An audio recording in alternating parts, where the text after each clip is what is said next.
Hi everyone. I received a message from one of the readers of my blog, and she asked, I'd really appreciate if you could give me some advice on what to do when you feel you exhausted the subject of your eating disorder with a friend or family, in my case, my boyfriend, yet you still feel like you do need to talk about it sometimes. And I just thought that was a really good question. So I wrote down a few things that came to mind when I read her question. And the very first thing that I think you need to ask yourself and address is, why do you feel you've exhausted the subject? Is it because of a reaction that you get? Or is it because of a reaction you're afraid you'd get? Because you don't want to let fear of changing a relationship dynamic stand in the way of what you need in your recovery and what you really do, in fact, want to talk about. Do you feel misunderstood? Do you feel like you're not being heard? Is it putting a strain on the relationship, or are you just afraid that it will? So those are some main questions that I think you really need to ask yourself when you're thinking about this topic. And remember that talking about your eating disorder is not something that you can give yourself a limit for. You can't say, I'm only going to talk about it 3 times a week, and if I've reached my max and I need or want to talk about it again, I won't. It doesn't work that way. You can't censor yourself. You can't hold things inside, because it's really only going to hinder recovery. It's really only going to make you feel worse. And basically what it means is that your relationship isn't real. It's not based on something that you want it to be based on. You're constantly, whether you feel that way or not, walking on eggshells with this person, whoever this person might be. If you feel that you're holding something in, it's going to put even more of a strain on your relationship. And this would go for anything, eating disorders aside. Anything that you really want to talk about but you don't, it's going to put a strain on your relationship. Remember that having an eating disorder is like many other things.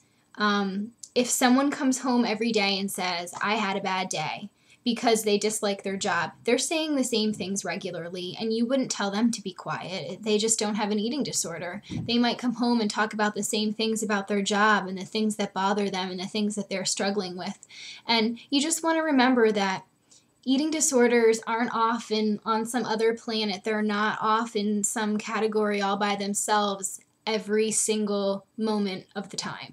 Okay? It's true that it can be hard for people to listen to things about eating disorders on a constant basis. I get this. I understand. And all you really need to do is be aware of how often you talk about it and how that person might be feeling.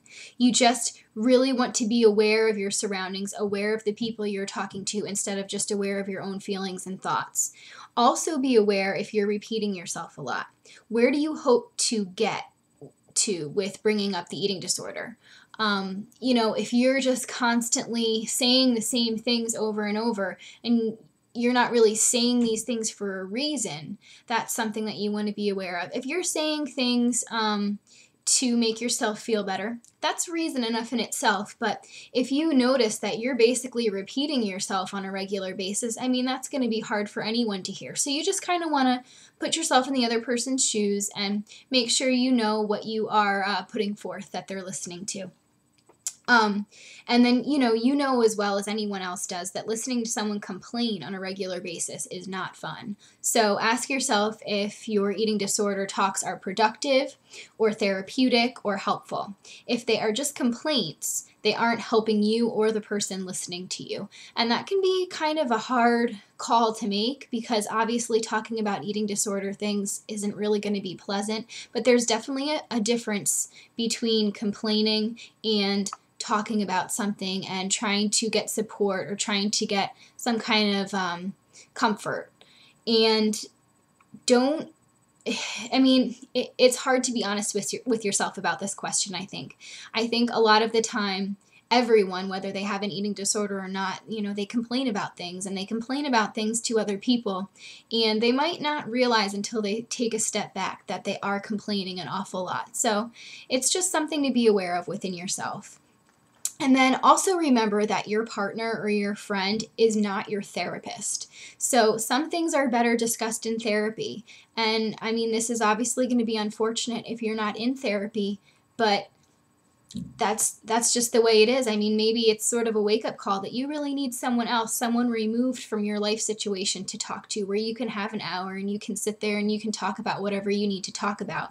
Just some things are better discussed in therapy, because everybody who is listening to hard things, no matter how much they love you and care about you, they're not equipped to deal with the things that you might bring up, and they're not able to have a good mental state themselves if they have to listen to certain things on a regular basis. There's definitely a difference between requesting support or acknowledging something with your eating disorder regularly, and having mentally draining conversations frequently. So keep that in mind too. Needing to talk about eating disorder is perfectly normal, and silence will not get you far in your recovery. So if you hesitate to speak up when you need to because of another person, you may need to evaluate your relationship with the person.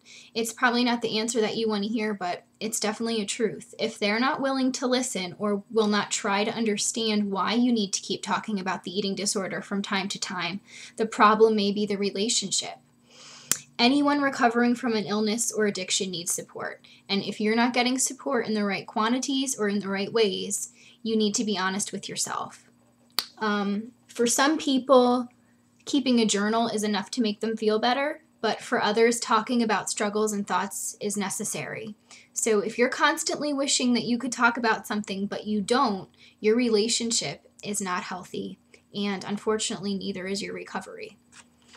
Any successful relationship needs good communication, and we've heard this millions of times, I'm sure, and any successful relationship needs support flowing both ways. It may be that the person with whom you're in a relationship is not able to give you the support that you need. This happens. I mean, it happens with perfectly good people, people that care about each other. Some people cannot give us what we wish they would give us. It's not necessarily the fault of the person, and there's not necessarily anything you can do to change the relationship dynamic. Always put yourself in the other person's shoes and try to understand what they're hearing from you and how it might make them feel. But always remember that compromise is a solution, not completely giving up your desire to talk about something. That's not a real solution. If you keep quiet for someone else's sake because you feel or they feel that you've exhausted the subject, you're really cheating yourself. So, in short, to end with, be aware, be thoughtful, be willing to compromise, but do not be silent. Your recovery will just suffer.